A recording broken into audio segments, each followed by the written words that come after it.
यशाचं रहस्य एकाग्रता. स्वामी विवेकानंदजी जेव्हा दुसऱ्यांदा अमेरिकेत गेले होते, त्यावेळी एक गमतीशीर प्रसंग घडला. एकदा संध्याकाळच्या वेळी ते नदीकाठी फेरफटका मारत होते. सोबत कोणीच नव्हतं. भजन गुणगुणत आपल्या तंद्रीत बरेच पुढे निघून आले होते. मुलांच्या कोलाहलाने ते भानावर आले. त्यांनी बघितलं की बरीचशी किशोरवयीन मुलं बॉलला नदीच्या पात्रात सोडत होती आणि त्यावर एका छोट्याशा दगडाच्या सहाय्याने नेमबाजी करत होती. ते दृश्य पाहून स्वामीजींना गंमत वाटत होती. त्यांना हसू आवरेना. ते बघून त्यातील एक मुलगा स्वामीजींना म्हणाला, "सर, हे काम दिसतं तितकं सोपं नाही हं. हे घ्या दगड. तुम्ही दाखवा बरं नेम धरून." स्वामीजींनी काहीही न बोलता मुलांच्या हातातील तो छोटा दगड घेतला व पहिल्याच प्रयत्नात त्यांनी एका बॉलला नेम लावला. मुलांना वाटलं चुकून लागला असेल निशाणा. नंतर दुसरा नेमही अचूक लागला. मुलं आश्चर्यचकित नजरेनं बघू लागली. दुसरा नेमही अचूक लागला. मुलं आश्चर्यचकित नजरेनं बघू लागली. त्यानंतर स्वामीजींनी पाठोपाठ पाण्यावर तरंगणारी सर्व बॉलना अचूक नेम लावला.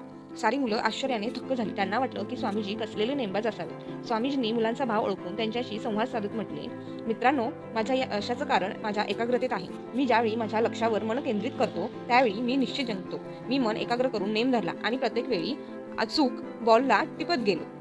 हे ऐकून मुलं खूपच प्रभावित झाली. ते स्वामीजींभोवती घोळका करत आणखी मार्गदर्शन करा अशी विनंती करू लागले. त्यावर स्वामीजींनी त्यांना काही प्रेरणादायक प्रसंग सांगितले. त्यानंतर मात्र ते स्वामीजींचे चाहते बनले. स्वामीजींच्या प्रवचनालाही उपस्थित राहून त्यांचं मार्गदर्शन प्राप्त करू लागले.